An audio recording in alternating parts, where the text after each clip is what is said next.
The visible church, to which the world gives the name of the Catholic Church, and of which it considers Bergoglio as Pope, is no longer the Church, at least with regards to those cardinals, bishops, and priests who convincedly profess another doctrine, and declare themselves to be adherents of the conciliar Church, in antithesis to the preconciliar Church. Before Vatican II, it was unthinkable that a pope could have openly contradicted his predecessors in doctrinal or moral questions, because the hierarchy was very clear about its role and its moral responsibility in administering the power of the Holy Keys and the authority of the Vicar of Christ and the shepherds. The Council, beginning right with the anomalous definition it gave of itself, and with the rupture with the past present in the elimination of the canons and anathemas, showed how it's possible for anyone who does not have a moral sense to hold a sacred role in the Church. These shepherds, deviants in doctrine, morality, and liturgy, do not feel bound by the fact that they are the vicars of Christ, and of thus being able to govern the Church only if their authority is exercised coherently with the purposes that legitimize it. This is why they abuse their own power, usurp an authority whose divine origin they deny, and humiliate the sacred institution which in some way guarantees the authority of those shepherds. This rupture, this violent tear, was consummated on the spiritual level at the moment in which the authority of the prelates was secularized, just like what happened in the civil sphere. Wherever authority ceases to be sacred and sanctioned from above, exercised in the place of he who combines in himself the spiritual authority of supreme pontiff and the temporal authority of the king and lord, it is therefore corrupted into tyranny, sold with corruption, and commits suicide in anarchy.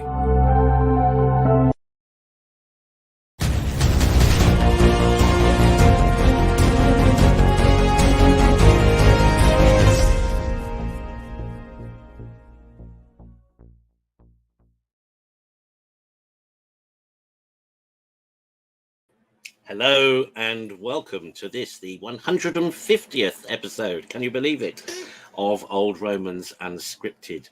And I've no idea who's joining me on the panel today. Father Stanislaus, I know, has a cold and he has internet connectivity problems. Bishop Kenny, I haven't heard from. I think he'll be here. And Father Thomas, I know, will be watching, but is unable to join us. But nonetheless, we've got lots to talk about. Our theme today, corruptus in extremis. Corruptus in extremis. Extreme corruption, which, frankly, as we've just heard from Archbishop Vigano, describes the crisis in the church today. And of course, this is not new to us who are followers and adherents and would-be perpetrators of the church's perennial tradition. Well, hello and welcome to all of you. Greetings first. Greetings to Anne in Ireland. Welcome to you. Good day, Ethereal Catholic from Midwest America. To Darren, greetings to you. To Peggy, hi in East Tennessee, I remember. Good evening to Barbara, who's just over the way in the valley there. Greetings to Stephen in Warwickshire. Greetings from all these people all around the world. Isn't that wonderful? Greetings to Father Christwell there in Ohio. Greetings, I'm going to assume that might be Shirley. Greetings to you. Greetings to you all. Anyway, whoever you are all most welcome. And please, if you haven't already, please do post in the comments. Don't be shy. Say hi and tell us where you're viewing from. It's always good and interesting to know. So, returning then to today's theme, as we've just heard, corruptus in extremis, which of course, oh bless you, of course, and Father Philip there in Macedonia. How could we possibly forget you? You're always the first to appear as well. Greetings to you, Father. Greetings to you all. So, as we just heard from Archbishop Vigano, a very important description of the state and condition of the church in our day. But he's not the only one. Let's hear from a couple of other voices too. Robert Moetzarts, an auxiliary bishop in the Netherlands, has published a statement on his blog commenting on the Synod and synodality, especially its October the 27th new working document for a synodal church, communion, participation, mission, which is calling for a female diaconate and uses the language of the LGBT. He announced that he has left the synodal process. In his statement, the bishop called the synodal process, quote, vile. He states that God is out of the picture in this vile synodal process, adding that the Holy Spirit has absolutely nothing to do with it. Bishop Mutzarts is not the only one to reject the happenings surrounding the synodal process that is to last until 2024. Cardinal Gerhard Müller called it a hostile takeover of the Church of Jesus Christ and invited Catholics to resist, comparing the current church crisis with that of the 4th century Arian crisis. One does not have to obey an obviously heretical bishop just for reasons of formal fidelity. Blind obedience such as this, he said, would be a cadaveric obedience which not only contradicts reason, but also faith.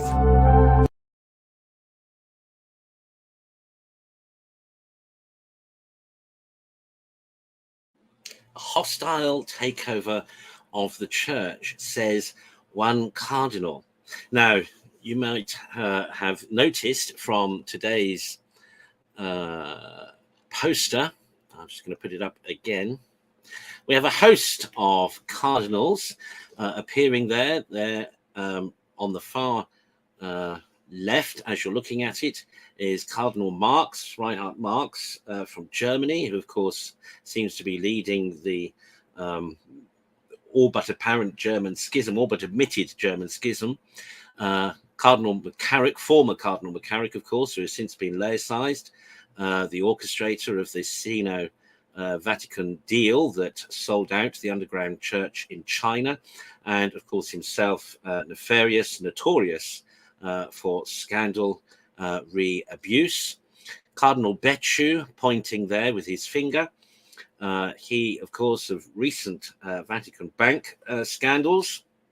And just behind him, over his left shoulder, is Cardinal Ricard of Bordeaux, who has just admitted to having abused a 13-year-old girl when he was 45, about 40 years ago. So it's rather undeniable that there is a very serious problem in the church. And we know, of course, that also figured there in the picture and the background was the general auditor or former general auditor of the Vatican Bank, who is now suing the Vatican over his coerced resignation, orchestrated by the then Monsignor Becciu, but now, of course, former cardinal, as he's resigned as well, about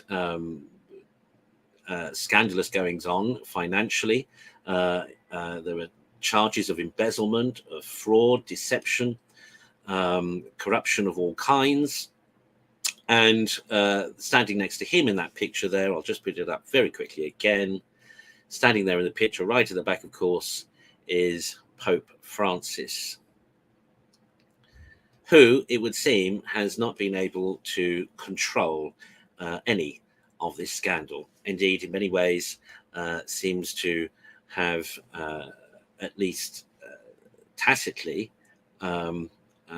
supported. He supported Cardinal Becciu when the allegations about the Vatican Bank came out around embezzlement. He clearly supported Cardinal Marx for a long time, and he has said nothing about the German Synodal Weg. Likewise, though he's accepted Cardinal Ricard's resignation, nonetheless, he must have known something, and for some time, bearing in mind Cardinal Ricard was head of the dicastery of the Congregation for Bishops, and responsible for investigations into abuses alleged by bishops. Whichever way one looks at it, aside from the ambiguity of his famous off-the-cuff ex-aeroplane remarks, etc. Francis, the Pope, seems to be as involved as everyone and anyone else, which begs the question. And as more and more voices are beginning to say, it's a valid question to ask by faithful Catholics, and that is the Pope a Catholic? Is the Pope the Pope? Now, as you all know, I'm not a big one on conspiracy theories, but there is enough factual evidence around that it's reasonable to actually ask these questions. We know that the controversy surrounding Amoris Laetitia and subsequently Traditionis Custodes and Desiderava Desideravi have provoked notable, eminent theologians and canonists, as well as cardinals and others, to question the Holy Father directly about the prudence and the wisdom of these measures, but also too of his doctrine, asking him to explain clearly what he has meant in the ambiguous words and phrases that he has used variously in both official and unofficial announcements.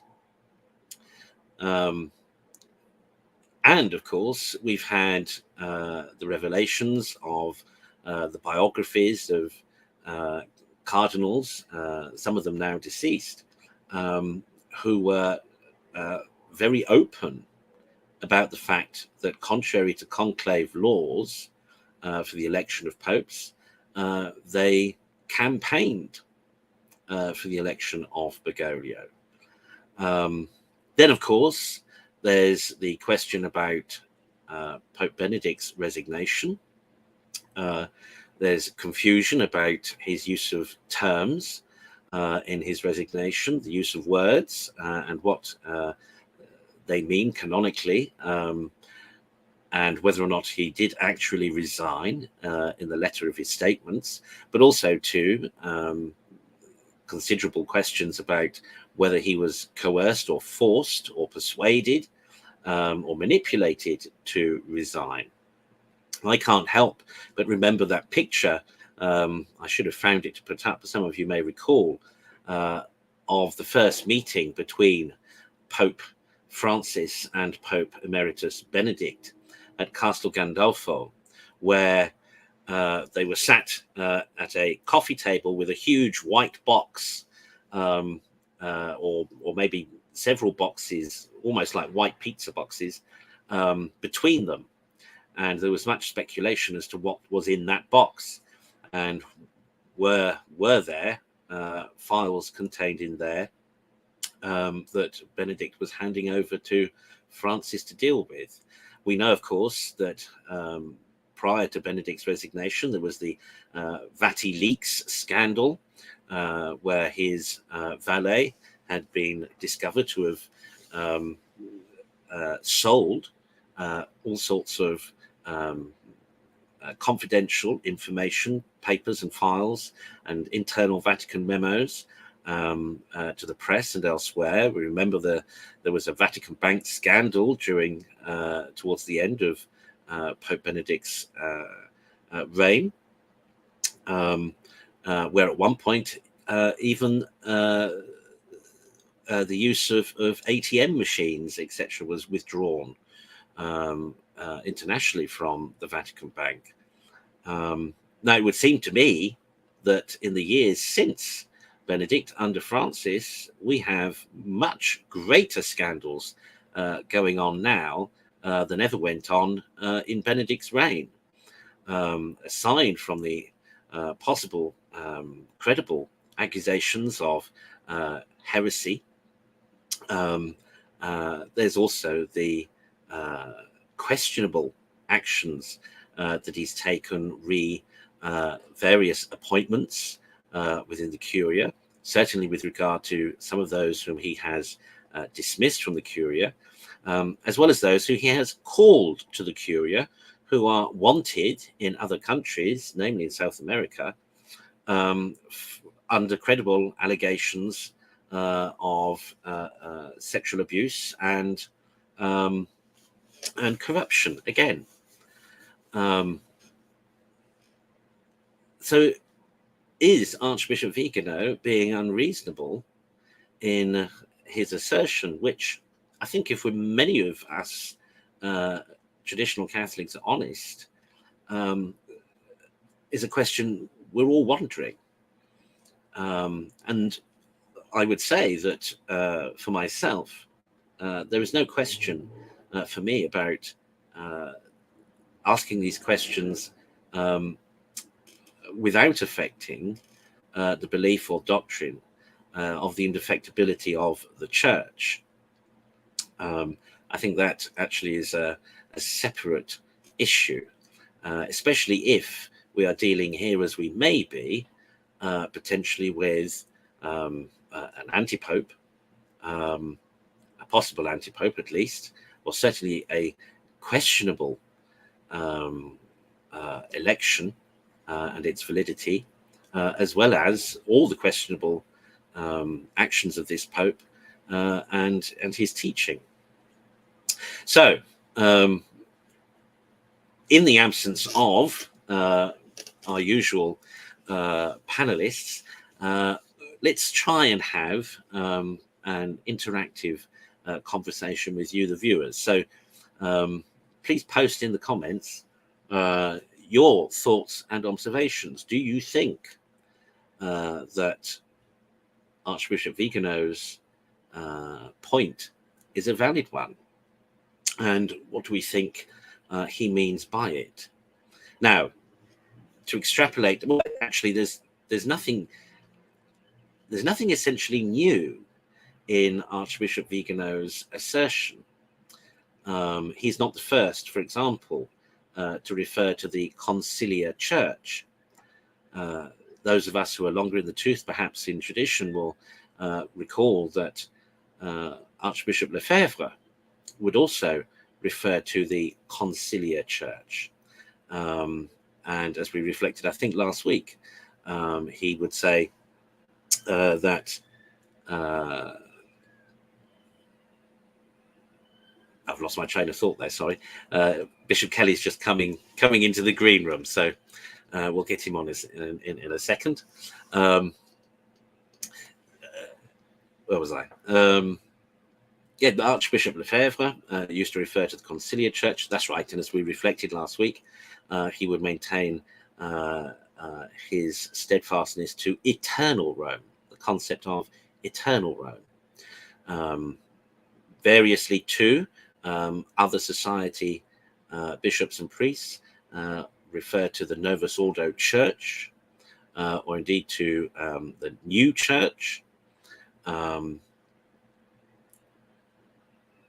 And when these various prelates have spoken in this way, they haven't meant by it necessarily that there is that the present Catholic Church is not in continuity with the perennial Catholic Church, but they are posing the question, or they are highlighting the difference in the attitude and approach and what goes on re the church today with the church of yesterday.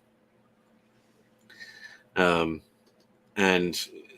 you know, we as Old Romans, of course, have been trying to point out this difference between, shall we say, eternal Rome or perennial Rome and contemporary Rome for over 100 years, over 150 in fact. So this concept, this idea, this notion that the present hierarchy is at variance with the perennial magisterium and continuity of the Church Catholic historically is not new to us, of course. But it does, of course, beg the question, particularly of you who would be faithful Catholics today. I'm curious to know what your own thoughts are about how should we regard the church today, particularly as the question of schism, the question of obedience, the question of validity, even of licity, meaning canonical rightness. All these things are now being questioned, and questioned by very serious people of some standing. People like Cardinal Muller, Cardinal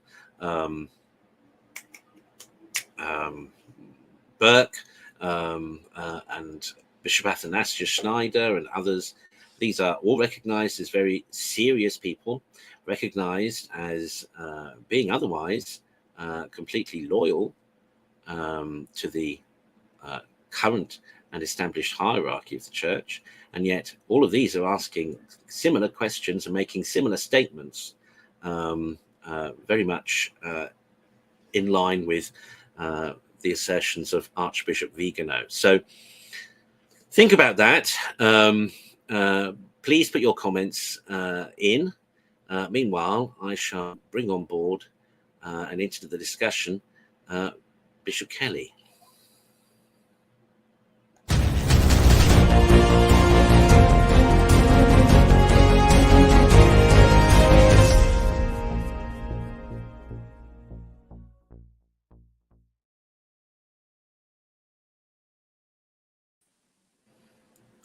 Excellency, welcome.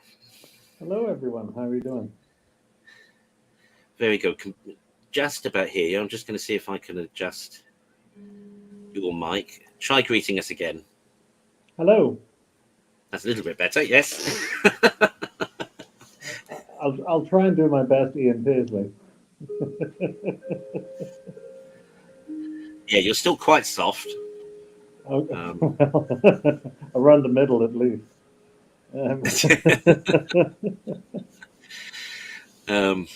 If I move any closer, I'll be out of view. So, which may be a good thing. But. How well have you been able to follow events this week? Not that great. I got the links you sent me this morning, but I've been running around, and that's why I'm late. And I do apologize about being late. But I had a number of things to do this Saturday morning. So sure. That's what makes me late. But yeah, if you explain them to me, I'm sure I can comment on them. I'm never stuck for a word. I'm never stuck for a word. I mean, so this week, basically, Archbishop Vigano has posed the question. He was actually asked a question. He was by correspondence from a holy nun, who was basically asking. We still have them. Traditional ones, yeah. And she was asking, this was around the Feast of Christ the King, in fact. She'd been reading Pius XI's encyclical for the feast. And she was wondering, aloud to the Archbishop, if the way the contemporary hierarchy is, and the way it behaves, and as corrupt as it seems to be, if Christ returned, would he find the church? To which Archbishop Vigano responded by pointing out that she was quite right to ask the question. And he went further to suggest that the contemporary hierarchy under the current papacy perhaps isn't Catholic. And perhaps at the present time, the visibility of the church is somewhat obscured or obfuscated by the current situation. Now, of course, as I was just pointing out when you appeared in the green room, Vigano used the phrase conciliar church, which, of course, Archbishop Lefebvre also used to use, and others have used the term Novus Ordo, or the new church, etc. And I was just explaining that even in the use of those terms, the prelates who've used them haven't essentially tried to suggest that there is an actual material schism, or that there hasn't been, or that the current institution is not chronologically in continuity with the Church Catholic as it was, but have highlighted, of course, the differences between the two, between the Church today and the Church of yesteryear. And it's a question I'm often pondering myself, and I think as Old Romans we have been pondering this question for a long time, because obviously we recognize that the contemporary church is in stark contrast to that of tradition. It's and for us, of course, as Old Romans, we'd say this has been the case for a long time. Now, some viewers I know will have read and will recall Dr. Marshall's book, Infiltration, where he traced all the way back to the Enlightenment and the suspicion of infiltration by Freemasons, etc., into the church. But as I've already said, and I've said many times before, I'm not big on conspiracy theories, but what I do have seen for myself, and I think is traceable, is the progress of modernism within the church that certainly began at the turn of, if not the beginning of the 19th century, through to the 20th century and into our own time. And not for naught have we Old Romans, for example, stuck to the liturgical forms and norms pre-1910, recognizing that however blessed and holy Pius X was otherwise, his so-called reform of the Roman Breviary was disastrous and a step too far re the papal prerogative, and in many ways made way and allowed his successors to do all the stuff that they've done to the liturgy of the church ever since.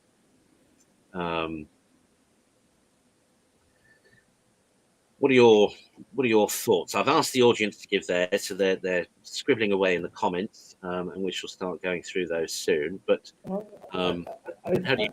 I think the reforms would have happened anyway, but he did do a radical, he did a Marcion job on the breviary. For those who don't know who Marcion was a heretic, which he was called. He criticized with a penknife. He cut things out of the Bible that he didn't like. We can't hear you very well. Oh, I'm really sorry. No, I think that check the. There's something crackling at the same time. Well, it's just the two of us. Can I get rid of these? Maybe that'll help. Try that. Is that better? Speak some more. Well, I was saying that I'll just That's still go there. crackling. Oh dear, it shouldn't be. I don't hear it as such, but anyway. We'll bear with. Marcion, who was a heretic, was accused of criticizing the Bible with a penknife. What he meant, he cut out of the Bible the things he didn't like. A bit like Luther. What's that? I said a bit like Luther. Well, exactly like Luther, yeah, exactly.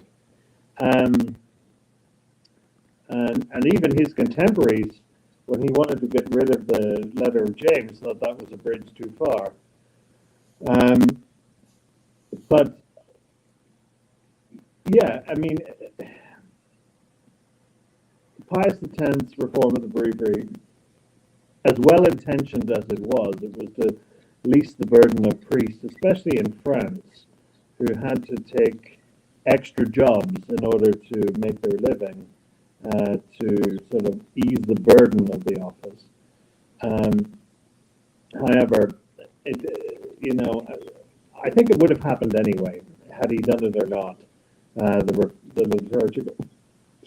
liturgical reforms. So, you talk about the book Infiltration, and I have read it, and I must reread it. I lent it to somebody and haven't got it back, which is the story of my life. But I think the Enlightenment, which gave spawn to the Freemasons, and happened at the same time, and there are different types of Freemasons. The Italian Freemasons are absolutely perfidiously against the church. They have been since their inception. I mean, they've created documents against the church. They want to see its destruction. They want to see its eradication. And those are documents you can just Google. So Bonini, who was the author of the liturgical reforms of, first of all, the Holy Week, Easter liturgy, and then, of course, he was the author of the New Mass, was a Freemason. And when it was discovered, he was gotten rid of to the Middle East. So, I mean, there are perfidious things against the liturgy, and people who have wanted to destroy. Again, of course, the Holy Mass and the liturgy is the heart and soul of the church. And they want to destroy that. I mean, even in a medical sense, if you take the heart out, there's no living body anymore, and that's clearly what they want to do. Yeah, but I think there's, in addition, or as well as any Masonic influence, I think the ideology of the Enlightenment and modernist philosophy and approach has played a big part as well. Yeah. Not all the modernists are Freemasons. No. That's not what I'm saying. No. Can I just suggest? Do you want to go away and come back again? Sure, if that would reboot. That may, but don't plug the headphones back in. Okay. Just try that.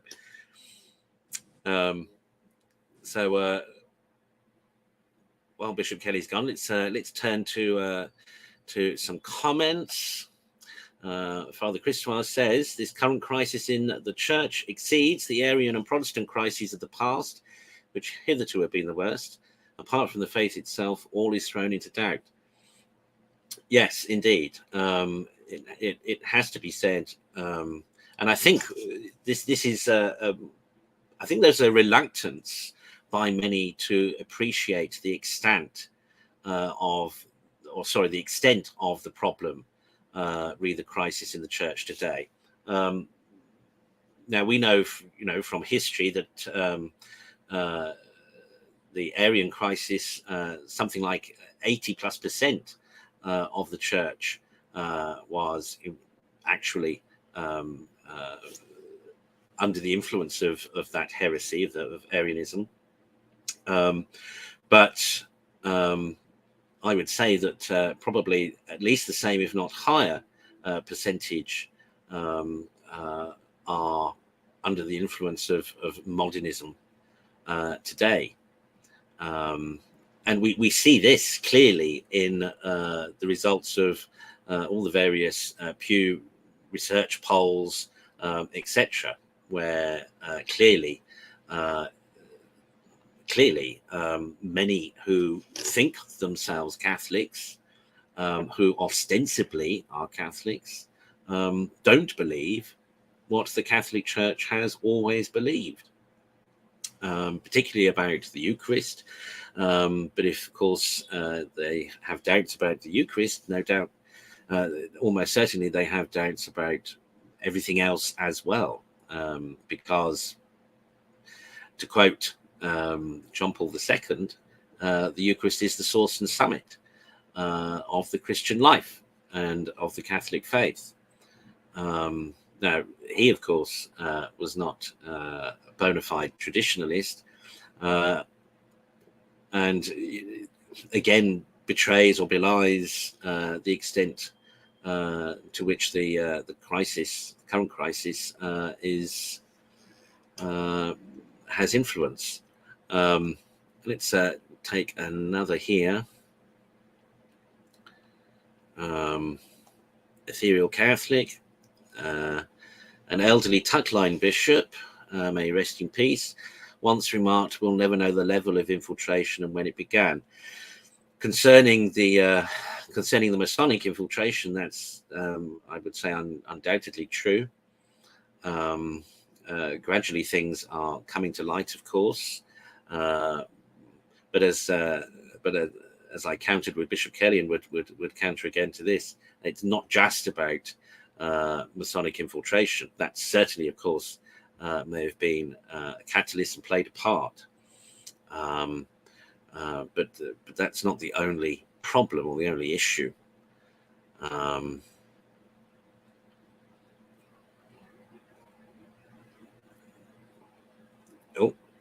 that was a message for Bishop Kelly, of course, who has come back, so I'll bring him on in just a second. Okay, let's try now. Well, I hope you can hear me better this time. Oh dear, no. Oh, really? Yeah. Are you using the iPad or the phone? The iPad. And that might be the problem. That's what I normally use here, but I can try the phone if you want. Try the phone. Yeah, try the phone. All right. It's much worse now than it was before. Really? Yeah. Thanks, StreamYard. Okay. Okay, so we'll carry on here. RV Trad, is it fair to say that the Church used Vatican II to surrender to the Freemasonic hegemony rather than consecrate Russia?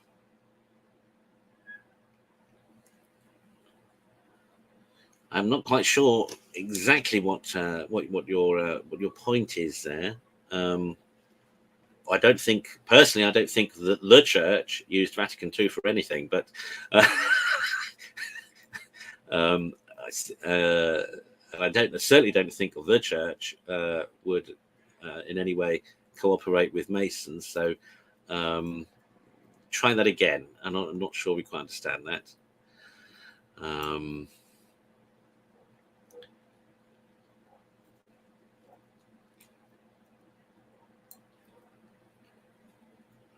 Okay, keep your comments coming. Ethereal Catholic, when will Archbishop Vigano receive conditional episcopal consecration from a Trad-Rite bishop? It's an interesting question. A good question, an interesting one. And sadly, of course, there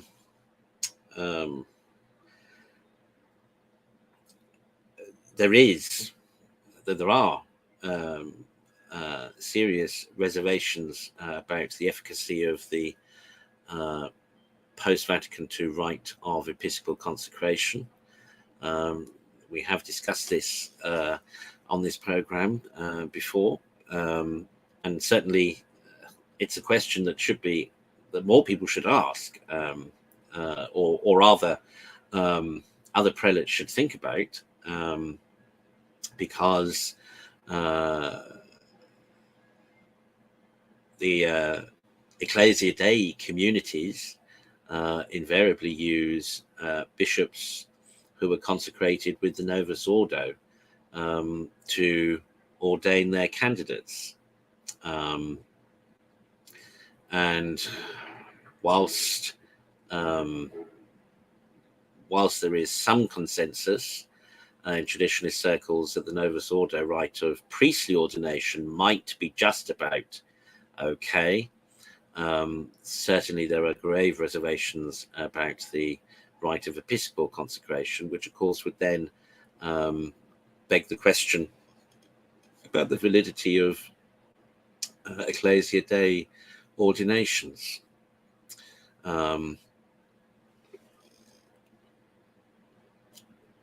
Right, Bishop Kelly is back. Let's try again. How's that? Oh, that's much clearer. Good Lord. That's much clearer. Much clearer. I thought the iPad would be more fancy than my Samsung phone, but I guess not.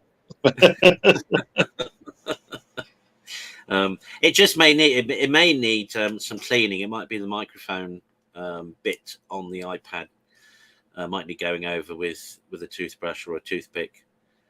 Sometimes fluff and things get in there. It could be something like that. But your sound is much clearer now. Good, good. And your picture is lighter too. We can see you better. Oh well, that's not a good. That's not a good thing. You're all right. You're all right. You seem to be in a sort of soft focus. It's the window behind me. Yeah. The light diffusing around you. Not quite like a halo, but not dissimilar. The Mariah Carey effect. Yeah. So we've just looked at some comments from viewers. So TC says Vatican II was a way to play to the modern world and communism takeover and the influence of Masons to control the world and take out religion.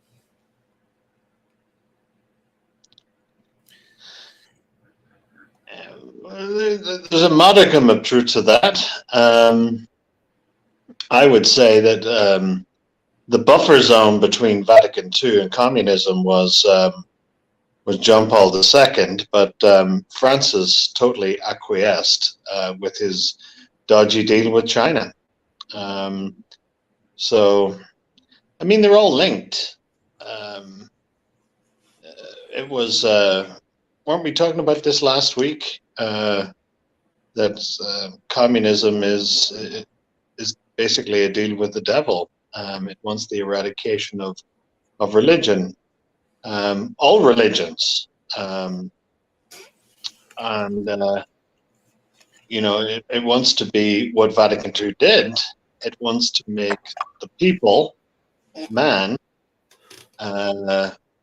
humankind, whatever you prefer, the center of the meaning of life, not God. So yeah, there is a modicum of truth.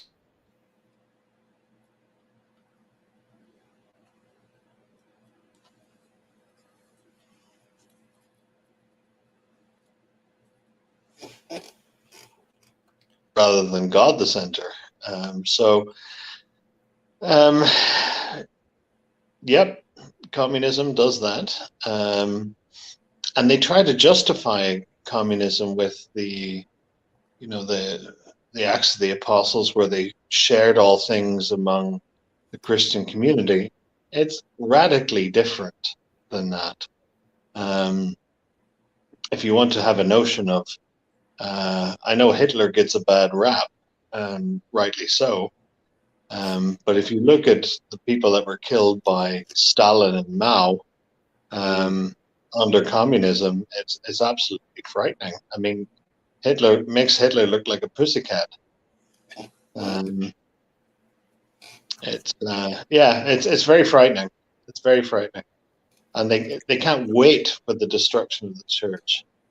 And I was I've been thinking about it all week. What you told me last week about the rewriting of the Bible, about the woman caught in adultery. It's just I can't get over it. I cannot get over it. So, yeah, that's where communism leads us, and it's to be avoided. And I pray for China every day. I pray for the faithful Christians in China. I am worried about what will inevitably happen in Taiwan. I have a friend of mine, he's from the US, who moved to Taiwan, and I sent him an email a couple of months ago, and I said, you should get, excuse my colloquialisms, you should get the hell out of there, because it's not going to be pretty when it happens. But yeah, no, we need to be cautious about it. We need to not let it creep in, because what it does, it takes hold slowly. Well, I would say, I think, I would say it's already done that. When we think about modernist progressive ideologies and concepts, etc., I mean, that's soft communism. It is, yeah. It's disguised usually as socialism, but essentially it's a form of Marxism. It's a form of communism. And that's, and that was introduced at Vatican II. Whether or not Masons had anything to do with the orchestration of Vatican II, certainly we know that the periti, the so-called academic intellectuals and theologians at Vatican II, had a very great influence over the council. Few know that the original papers and schedules were suddenly all changed last minute when the council began, and they were largely drafted by periti, by theologians, not by bishops and nor curial officials. In fact, there's even some suggestion that John the 23rd himself was a little taken aback when the new schemas were revealed for the discussions. So in many ways, there is certainly, I would say, something to be said that Vatican II was hijacked, to give John the 23rd the benefit of the doubt. I mean, he was otherwise quite sound. He wasn't. He wasn't a liberal in the way that most people today would refer to a liberal. He was a soft conservative by today's standards. And a doctrinal council. I think in his mind's eye, he wasn't imagining a redefinition of doctrine, but instead was asking the question, how do we present the faith to the present generation? Which is a question that plagues all of us who have responsibility for catechesis. We're always, that's something the church has done and does with every generation. There were things that he fiddled a little bit with the liturgy, but not very much. I don't like what he did with the 62 revision.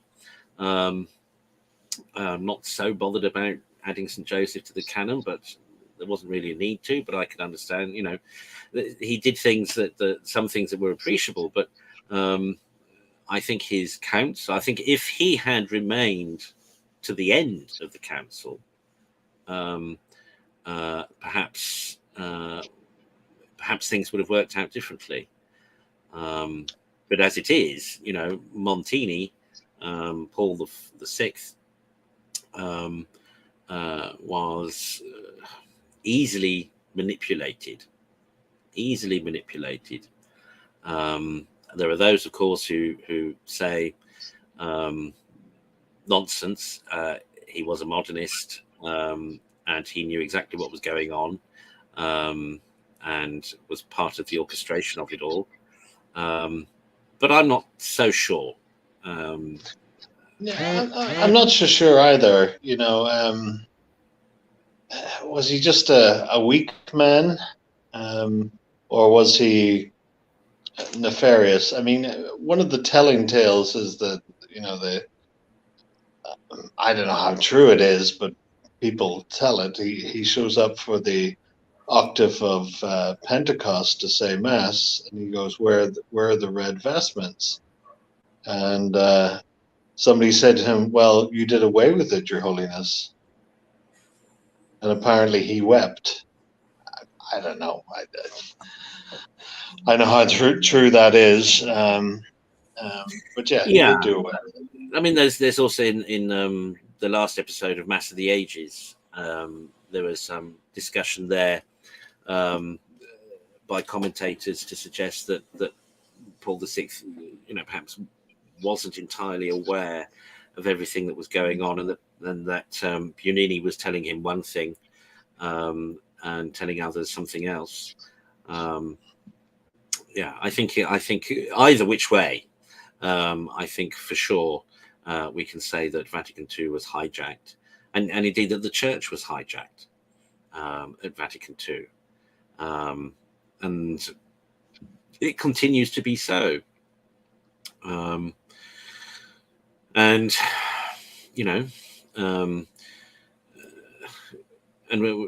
But also what is troubling, and I think is an effect of Vatican II, but what is also troubling is the level of corruption in the hierarchy. Cardinal Ricard, admits this week that he, when he was in his 40s, abused a 13-year-old girl. He's now in his 80s, but has been in charge of the investigations into abuse by bishops. I mean, He admits it? He admits it. Well, I'll say at least that's something. Like, he actually admits it. Well, it took him 40 years to admit it, but he's admitted it. Right. But that's the thing, is that he was just one in a list of revelations that came out during the Catholic Bishops' Conference of France, where there was another bishop who retired, and everyone thought he'd retired for ill health or whatever, but actually because he was being investigated by the Vatican for abuse claims, which are true. And variously, we know Pope Francis has given refuge to bishops accused from South America.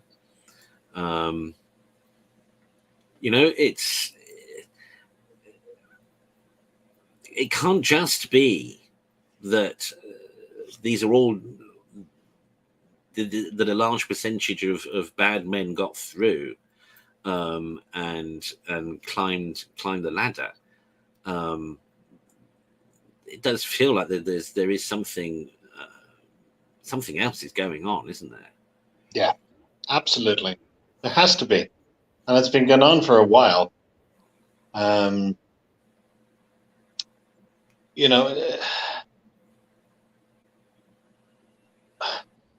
What stuns me, well, first of all, I should say, what keeps me going as a human being, not just as a priest or a bishop, but what keeps me going is my faith in God.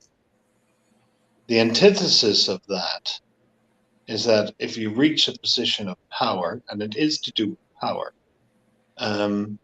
your lack of faith in God. And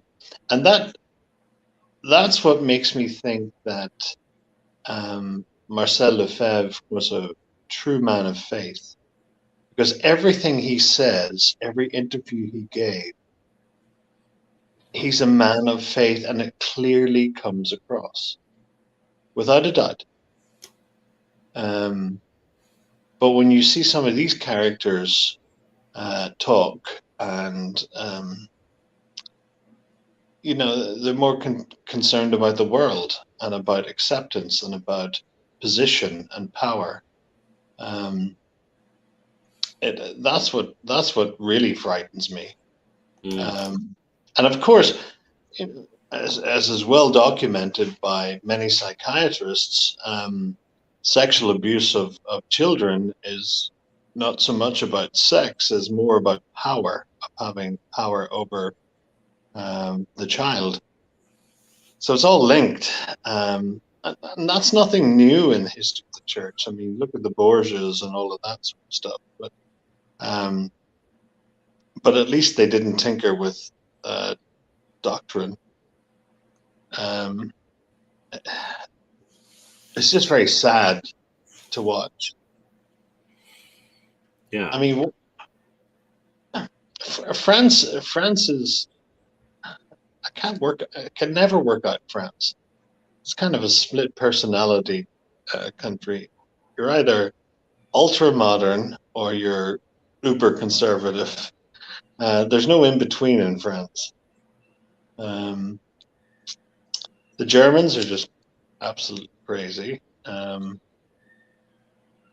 mean, as I said last week, there's that sad video where Ratzinger, Pope Benedict as he was then, or as he supposedly still is, was shaking hands with the German bishops, and the vast majority refused to shake his hand. And it was a very sad thing to see. I mean, you can Google that video. It's absolutely disgraceful. I mean, even if I shook hands with the leader of the DUP because he put his hand out. I don't agree with him on anything.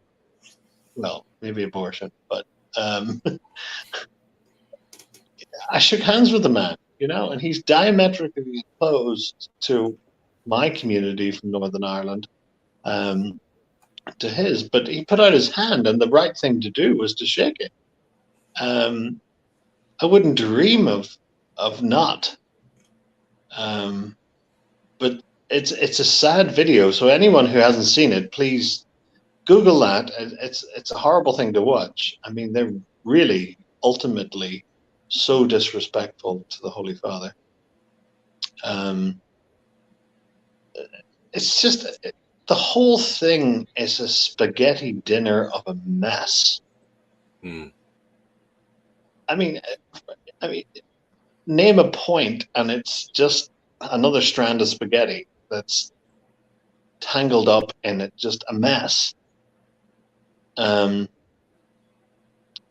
was up is down, what's down is up, what's right is left, what's left. It's just, I mean, you couldn't imagine. I mean, Dante's Inferno couldn't write this.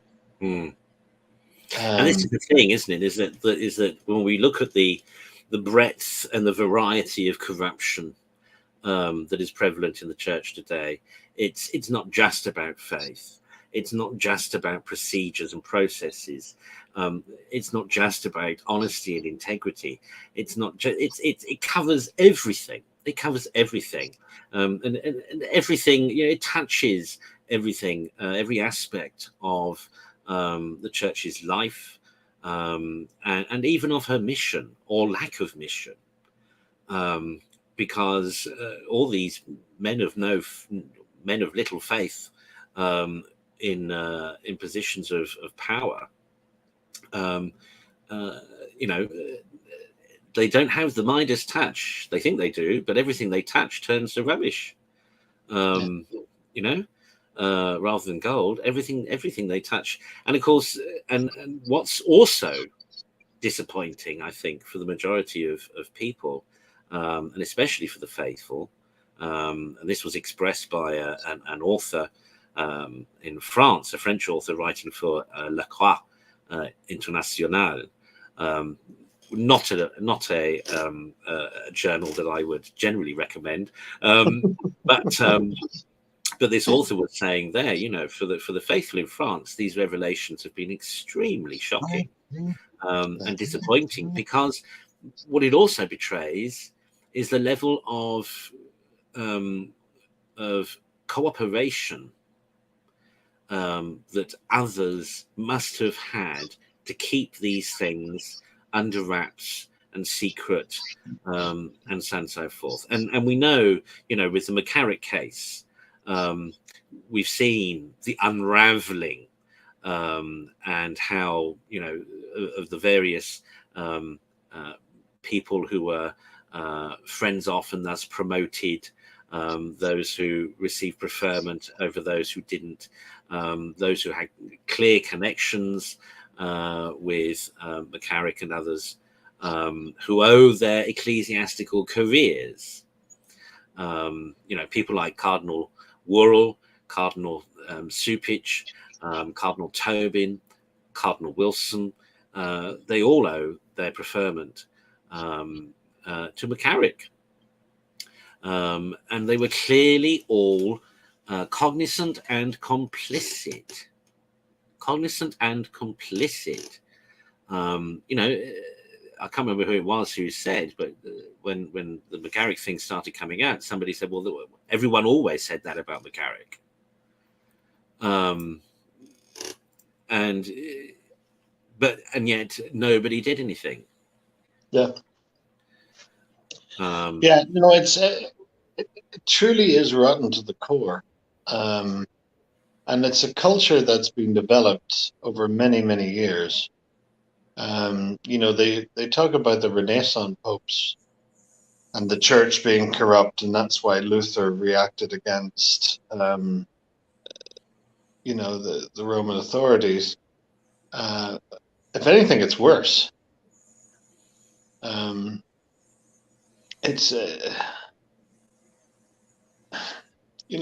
surprised anyone still has the faith, but the fact that they do speaks to the faith, because it speaks to the truth. They listen to the words of our Lord Jesus Christ, rather than the corruption of those in charge. And it amazes me sometimes for the remnant of the faithful that still stay there, despite the corruption. And I think that's just wonderful, because they can, there's an ability to see beyond it. And, for us as Old Romans, we see beyond it, but then we're called schismatics. You can call me whatever you want. But I see beyond it. And the real reason is that I keep the faith. Well, yeah, and I think there's that old hymn which I love. Used to be sung before Gaelic football matches in Ireland. Maybe it still is. I haven't been to one in a while. But "Faith of Our Fathers," and it's actually an English hymn. It's about the recusants. But it was actually written by a convert too.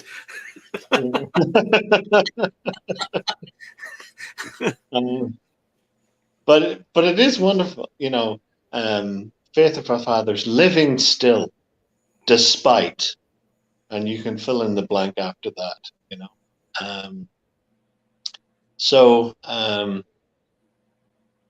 I think dungeon, fire, and sword are the words, but you can make up your new terms despite heresy, corruption, and pedophilia. I think the point is, so Archbishop Vigano's question or statement, depending which way you look at it. But I think we as Old Romans, and I think traditional Catholics in general, have always understood the church to be those who are faithful and orthodox believers. the church is made up of the baptized. The church is made up of those who are in the pursuit of holiness. The church is made up of those who are faithful to Jesus Christ. And despite Pius XII's supposed teaching in Mystica Corporis, I think we can say that in a certain way there is a difference between the institution of the church and the mystical corporal body of believers that is the church. And I think that's how we as Old Romans have tried over the past 150 years, trying to have seen things and trying to understand things in that way. Popes come and go, but the church remains, and the church remains because of the faith, and it is the faith in the church that is constant, even though the earthly head may vary. When there is a sedevacante period, we don't say that the church ceases to exist because the visible head, because there's no visible head. We recall and we remember that Christ is both the cornerstone, the foundation stone, and the keystone. And it is the faith and the confession in Christ that is the rock, that is our faith. And I think that's how we as Old Romans persist in our endeavors, despite, as you say, irrespective of what others may sometimes call us or say about us. But there are more and more traditional Catholics who are beginning to realize that actually they're in the same boat as us. They're beginning to realize that actually the institutional church does not represent the church. Now, that's not to say that the institutional church may not at some time, or rather, how can I put it, to quote the New Catechism, the Catholic Church subsists in. So sometimes the institutional church subsists in the Catholic Church. But it is sometimes difficult to appreciate, or it is sometimes obfuscated to see how the institutional church relates to the spiritual and mystical body of Christ. And this is especially true at this time. I've no doubt that in the future historians will look back on this period, if there is indeed a future. Maranatha, may our Lord return sooner rather than later. But if this is going to be an extended period of passion and suffering for the church, and there's every indication that this might be, then in the future historians are going to look back, and I think that their sympathies will be with us and with others who have tried to remain faithful and steadfast to that which has always been believed everywhere and by all. And they will understand and appreciate why we try to persist with the traditional liturgy as being the most comprehensive means and vehicle for transmitting and passing on that which we have received, because the traditional liturgy embodies everything that the Catholics have always believed, in a way that, of course, the Novus Ordo Mass does not, and that's why this battle for the Latin Mass, the traditional Latin Mass, is so important and still so relevant. I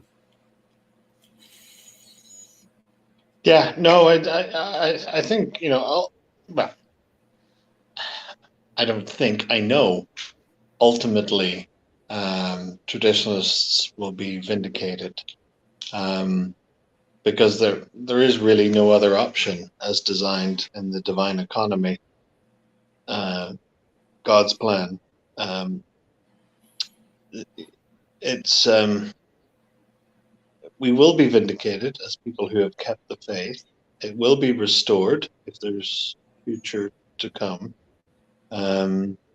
This will pass, not in our lifetime, I don't think, but at least we kept it and passed it on. So it will continue into other people's lifetimes, and I think that's very important. For those who are watching who have families or even extended families, nieces and nephews, it's very important to pass this on to them, to let them know what the faith actually is, because it's a treasure. It's an absolute treasure, and don't be sold gold plated when you could have real gold. So keep it going. It's something to be very proud of.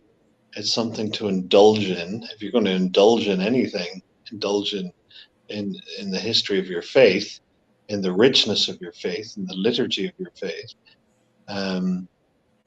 So I think that's terribly important. And don't acquiesce, don't slip, don't say, sure, well, I might as well join the crowd. Don't join the crowd. It's the people who don't. That picture that's often shown about in Nazi Germany, everyone's given the Heil Hitler salute, and there's one guy with his arms crossed. Be that one guy, So well, I think the acta non verba. We said the other week, actions, not words. And I think again, if you are a traditional Catholic, you must attend traditional chapels, and you do have to break with the Novus Ordo, and you do need to explain why. Explain to family, friends, explain to other congregants in your former Novus Ordo parish, but explain why it is that you're leaving them and going to a traditional chapel. And you have the evidence, the material evidence. There's stacks of it. Read the doctrine, read the corruption, read the state and condition of the church today. I mean, no one in their right mind can question that there isn't a problem with doctrine, that there isn't a problem with corruption, that there isn't a problem with the decline in vocations, the decline in devotional life, the decline in commitment by Catholics to the Church's discipline. There's nobody can question that. It's evident. It's self-evident.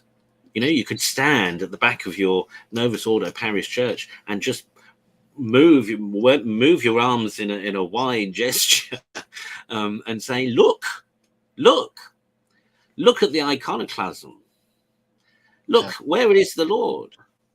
Look at the destruction of the sanctuary. Look at the absence of the altars. Look at the way people are dressed. Look at the way people are behaving within our church. Oh my God! I've heard stories of people taking the chewing gum out of their mouth before receiving Holy Communion and then putting it back in again. Yeah. And walking up with their Starbucks. It's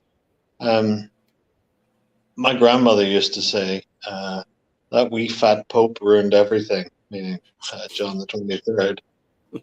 And I thought I was smarter than her. I said, well, it wasn't. It was the wee skinny one that came after him that actually ruined it.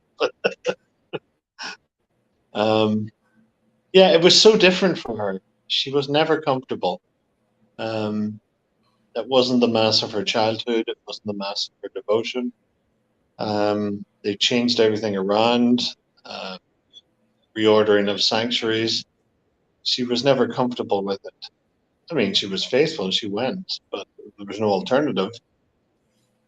Well, that's the thing, isn't it? If there's going to be an alternative, then people need to act. I mean, that's essentially what we're saying.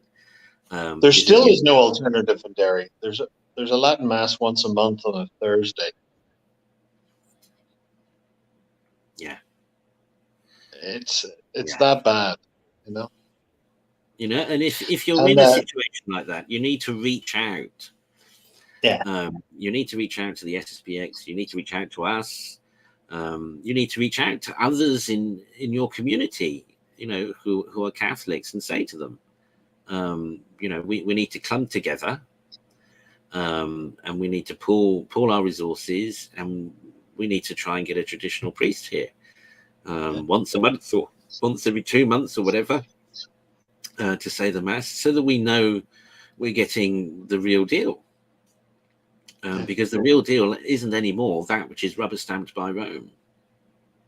Yeah, no, it's hugely important. And if you feel strongly enough, if you're called to it, do reach out. There will be someone. It may be a little bit difficult. They may have to jump through hoops, but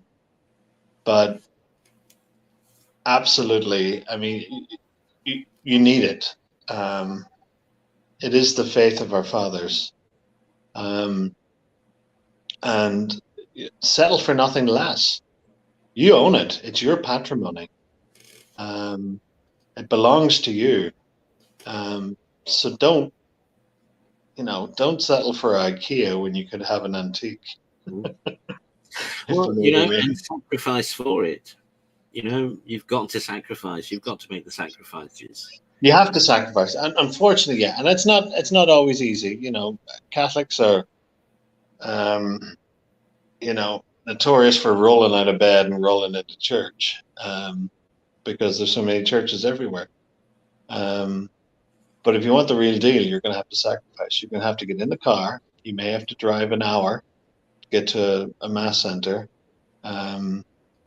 You know, you may have to spend some money in tithing to pray for the priest and his travel expenses, because he has to travel 100 miles to another Mass center to say Mass for them. But, you know, all of that's nothing if you consider that Christians on the Appian Way were covered in tar and set alight. I mean, that's real sacrifice. So I think we can, you know, we can drive a few miles to get to a Mass center rather than being put on a pole and set on fire. Although that may come, of course. That could be down the line. Yeah, that may come. Yeah, I mean, you know, meanwhile, certainly the Holy Innocents are being sacrificed. Oh my God, it's unbelievable. I mean, this midterm results is truly horrifying, isn't it? I know. I listened to NPR, National Public Radio, which is very left wing, but I want to hear what they're saying, you know. But since the overturn of Roe versus Wade, I mean, it's basically the abortion channel. Every single second is about, you know, and what makes me sort of, if it wasn't so serious, I would laugh. Reproductive rights. It's the very opposite of reproductive. You know, it's about taking reproduction away, and you know, the sacrifice of those children. And it's truly, I mean, if you want living proof of the demonic, look at abortion. You know, at least an adult can fight back. An innocent baby in the womb, which should be the safest place for a baby inside its mother's womb, is at risk. It's absolutely heinous. And then the other side of that, people who don't want the baby but choose to give birth, the rigmarole that you need to go through. I mean, I get the fact that you need some vetting in order to adopt a baby, but you have to go through like months of vetting in order to adopt a baby. It should be much more streamlined. It should be a loving home, for God's sake. I mean, you could do that in a matter of weeks. Get out there, visit the home, interview the couple, etc. But no, they make it as difficult as possible because they encourage abortion. It really is nefarious. If you stand back for 2 minutes and look at the whole industry, and it is an industry, it's frightening. It's absolutely frightening. It's Armageddon stuff. And with the midterm elections, all the ads were they want to take away reproductive rights. They're so extreme. They want no abortions, even in the case of incest and rape. Well, the amount of abortions that result of incest and rape are minuscule. Basically, the vast majority of abortions are, and I say this because it's sad, I don't mean it literally, are a form of contraception. They're just like, and oops, I've got my career, I've got my job, I don't want a baby right now, out it goes. And that's the real reason for abortion. So don't let these people fool you. Don't let them change your language. Pro-choice, what they mean is one choice, and the choice is to get rid of the baby. And I think as well, there's something to be said now for the pro-life campaign to shift focus from the national dimension, particularly in the States, to focus more now on the states themselves, because nationally, as it were, the argument has basically been won. It'll be difficult now for what the Supreme Court has done to be undone. It's not by any means 100% safe, but it could be challenged, but it's there. But the fight now is in these states. There's was it Montana has passed legislation now such that to allow abortion right up to birth, but also to deny providing any help or assistance to an unwanted born child. Well, that's certainly the case in California and New York. I would be very surprised if it was Montana, but possibly. Yeah, apparently so I hear.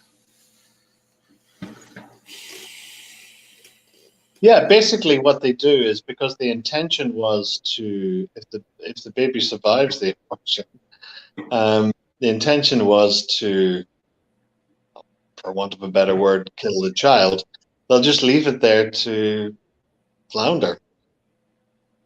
And, while the mother, so-called, is recovering from anesthesia, then she can make a decision, but often the baby is dead after that. It's absolutely grotesque. We've gone from abortion to infanticide. Yeah, which is a natural progression. Of course it is. Of course it is. We've been making you go right to the other end of it, and it's euthanasia.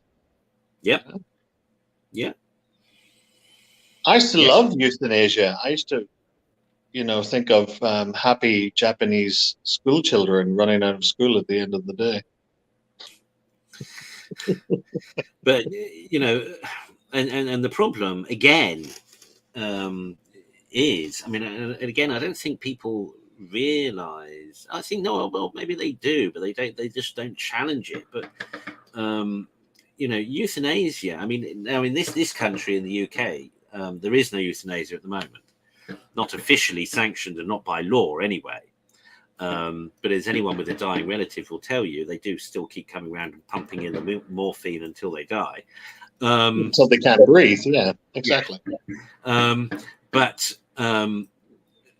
but even so, you know, only this week, somebody I know, you know, reported to me that you know, a paramedic had expressed the opinion that there were too many old people around, and euthanasia would sort it out. Burden on society, you know. Yeah. I think I've mentioned them 3 times now, but Hitler started with the disabled. Yeah. Before he went anywhere else. Eugenics. I mean, this is eugenics. Yeah.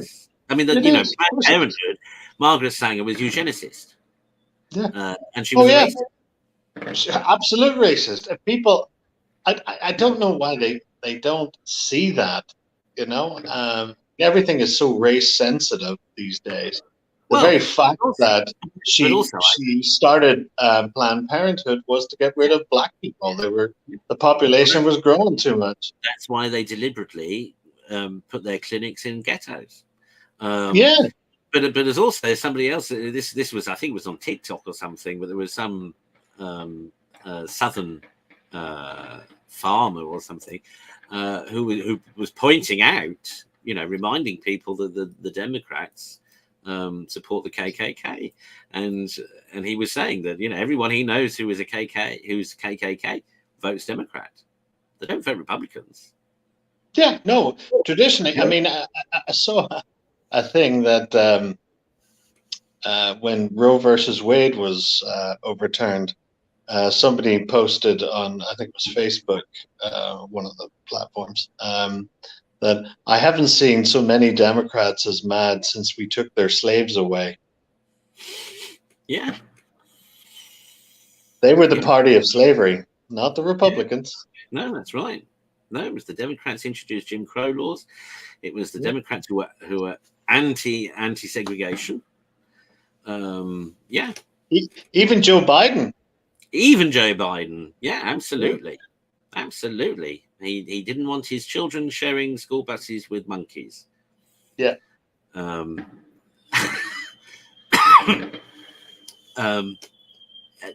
yet, but of course, the point is that, you know, the media, so, you know, the social platforms, the press, Hollywood, etc. They all churn out this pro-abortion, pro-euthanasia, pro-promiscuity, pro-contraception stuff. They do it all the time. And in the words of Marx, that really is the opium for the people. Yeah. Well, and you see, and I remember, you know, years ago, the SSPX were famed for telling people not to watch television. If you attended an SSPX chapel, there were 2 things you were pretty much going to be guaranteed to hear in the homily. One was warning about Freemasons, and the second was don't watch television. And you know, it's that's sound advice. It's sound advice. It really is. I mean, I've been to a couple of movies, not many recently, but they all hit. There's something about the homosexual lobby, the transgender lobby, and feminism.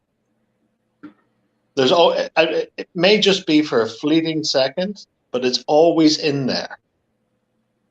And, you know, I don't know who came up with the phrase, but it's television is like having an open sewer into your room, because you're going to be fed propaganda. And let me go for the 4th.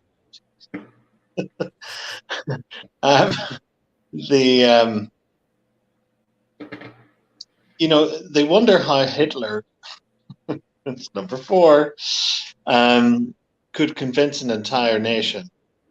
Well, it's through media propaganda. And that's what we're suffering from. Whether it's, you know, and look at the adverse effects of it, right? Apart from pornography and liberalization, but I mean, it has other effects. That it has, you know, young people suffering from anorexia and bulimia because they don't look like girls in or boys in the ads. They're not body beautiful. And, they suffer from these diseases. It's such a spectrum of corruption. It's unbelievable. Yeah, and it turns people's minds to mush. Of course it does. And the number of times you can, in conversations with people, they just regurgitate the rubbish that they're sold, that they're fed from the media, and can't question it. Don't know how to question. And they don't because universities don't teach critical thinking anymore. They teach propaganda as well. they teach critical theory. But yeah, the what's happened to the universities is and this is the thing, going back again to thinking about the intellectuals and the academic theologians of Vatican II, but also with the academy per se. Socialist ideas and principles and ideologies have just grown and grown and they hold sway. That's why the teaching in schools is so bad today. That's why the teaching in universities is so bad today. And now in our universities we've got we've got student unions debating whether or not to have whether they should cancel certain speakers, etc., and whether they should have safe spaces and that happened at the famous Oxford Student Union debates. Yeah, which used to be an open. They had Ian Paisley there, for God's sake. Yeah, but the Cambridge Union has had the same. I'm sure, of course. Debates. It's now if you can't discuss alternative or pose alternative ideas or opinions in university, then where on earth can you? Surely that's the whole point. It is the whole point. It's absolutely the whole point. The entire point. And as and that's why I have respect for Jordan Peterson. He is an academic, but he's not afraid to question the zeitgeist. Yeah. There's a couple of comments. A couple of commentators in the comments have mentioned, the manipulation of language, and that's a big one. They really have. We are manipulated by our language. Mm-hmm. And the whole, if you think about it, the whole same-gender relationship, marriage things, and all the rest of it, it's all couched in language,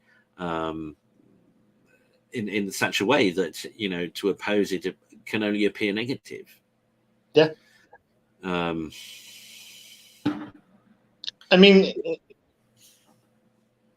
You open your mouth and you use a word from the 1980s, and you're labeled a bigot. Yeah, it seems like that,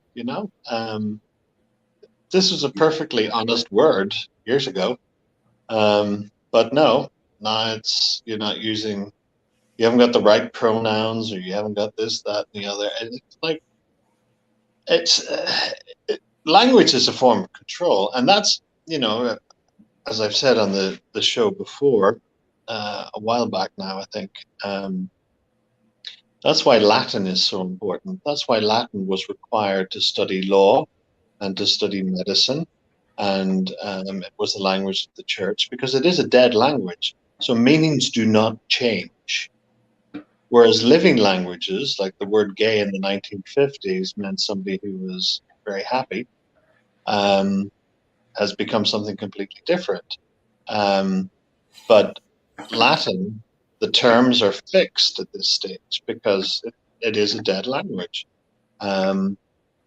So there's no change in it.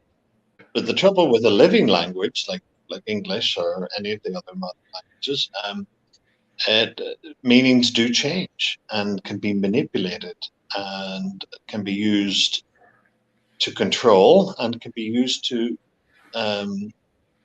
control thought, and also can be used against people for people who do not agree with the trajectory of what the prevalent thought is. So yeah, no, that your commentator, whoever asked the question or made the point, was is absolutely right. Yeah. Yeah. And the thing there is, is again, after the fashion of Jordan Peterson, is we've got to ourselves be, proponents of free speech, and we've got to speak up. In fact, I'm pretty certain that if the silent majority actually made their voices heard, a lot of these things could be addressed relatively quickly. But the trouble is, of course, is that people are conflict averse. People don't like to make a fuss. People don't like to make a stand, etc. But again, acta non verba. The time has come. They're not just in the church, but also in the secular world. We've got to make a stand. We've got to make a stand. And again, there is surprising variety in the number of people who are for free speech, and who recognise the dangers currently inherent in the modern zeitgeist. If you guys visit theoldroman.com, you'll see I post there weekly the Free Speech Union newsletter. Now, not everyone in the Free Speech Union is traditional Catholic. In fact, I suspect that I'm the only one who is. But nonetheless, there's a huge body of people who are concerned and who are trying to do what they can about it. And I think this is the thing: is that we can no longer, whereas in the past, the majority had common sense, whereas in the past the majority were conventional, whereas in the past people were broadly and socially conservative. That's just not true anymore, or at least in the sense that those who don't speak up anymore, and that's got to change. That's got to change. And we always find, people don't like to talk about something, and then they find that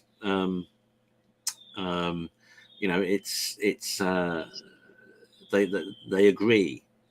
I'm always surprised that there are more people that agree than disagree with broadly socially conservative perspectives on matters.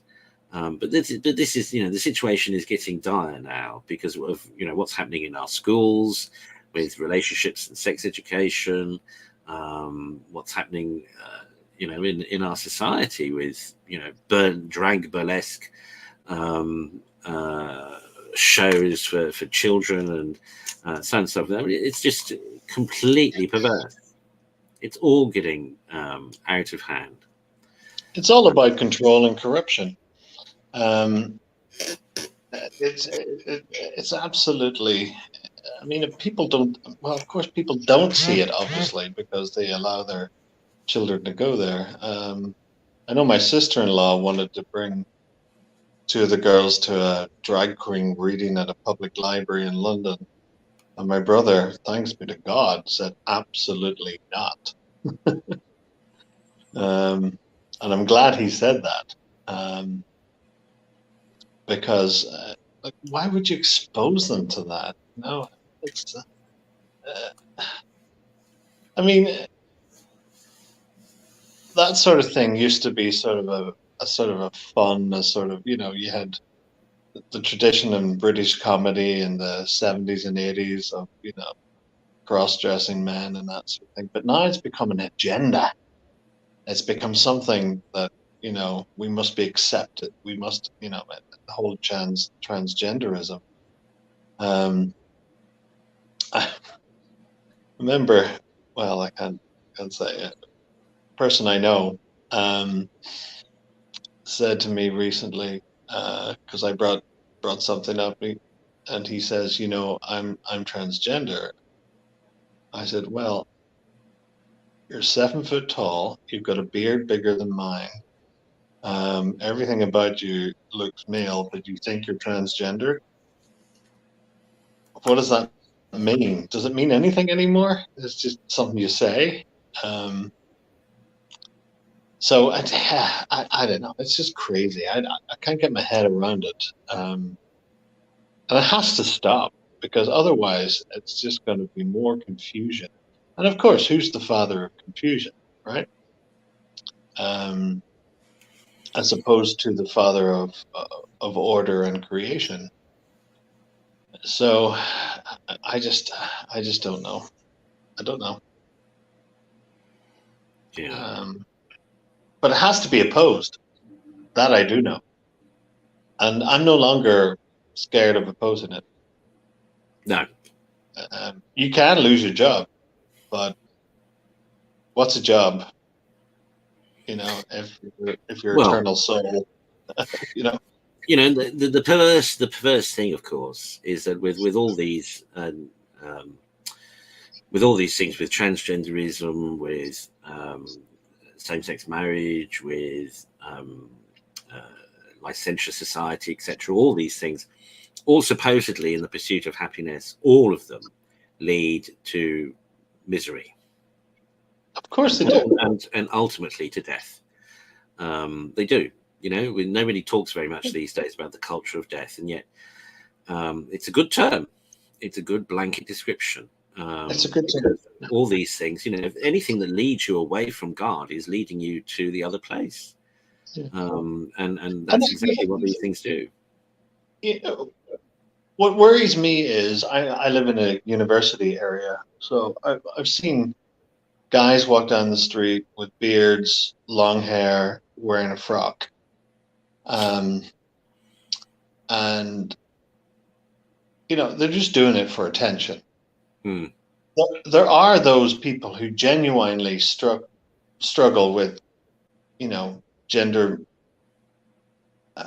issues. They're confused. They're not sure. It is a real thing or an obsession, and they need psychiatric help. They need to be helped. But what has become now that, like that person I just talked about, it's just become a trend. It's like trendy to say, "Oh, I'm transgender," but you're not. You don't even look like a woman. It's like you're clearly a bloke. You're wearing bloke's clothes. It's like, what are you talking about? This doesn't make sense. And I think it masks those people who are genuinely struggling with their sort of body issues or whatever it happens to be, or mental issues. But society needs to step up and help those people. Exactly. Not feed into this nonsense about it's really trendy to be transgender, even though you're not, obviously. It does a disservice for people who actually genuinely struggle with it, because they're lost in the confusion. Whereas, we as a society should be trying to help them. We're pandering to this sort of trend where everyone thinks it's cool to be transgender. It's the height of confusion. Again, who's the father of confusion? I don't know.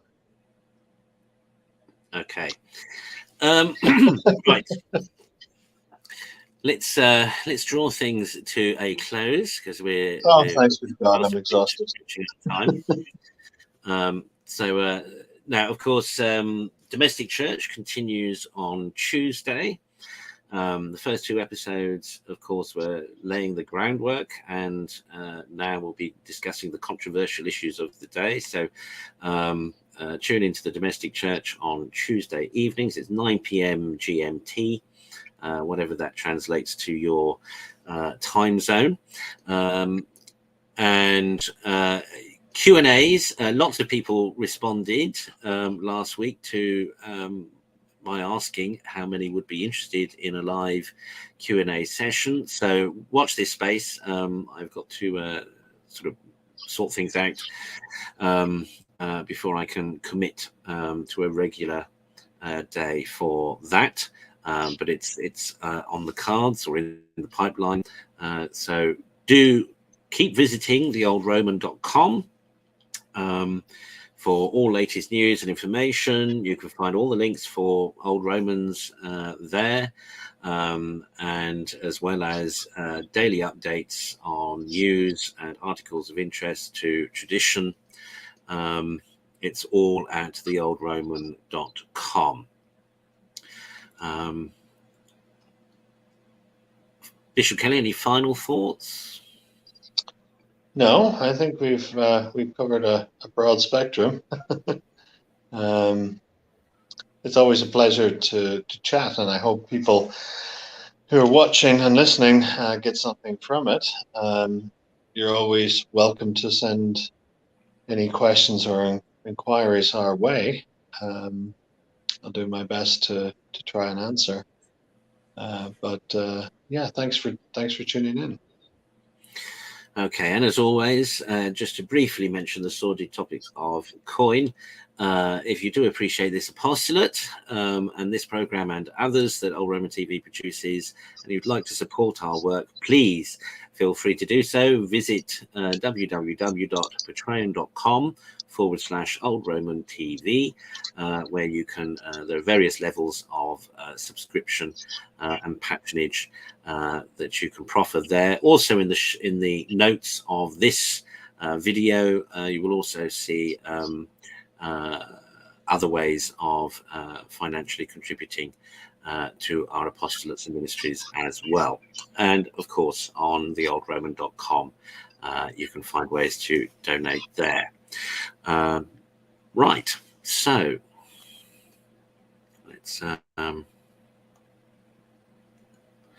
let's close as we usually do.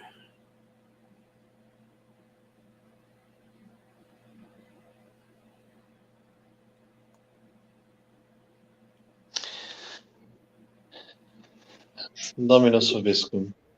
Et cum spirito tuo. Sit nomen Domini benedictum. Ex hoc nunc usque in saecula. Auditorium nostrum in nomine Domini. Qui feci caelum et terram.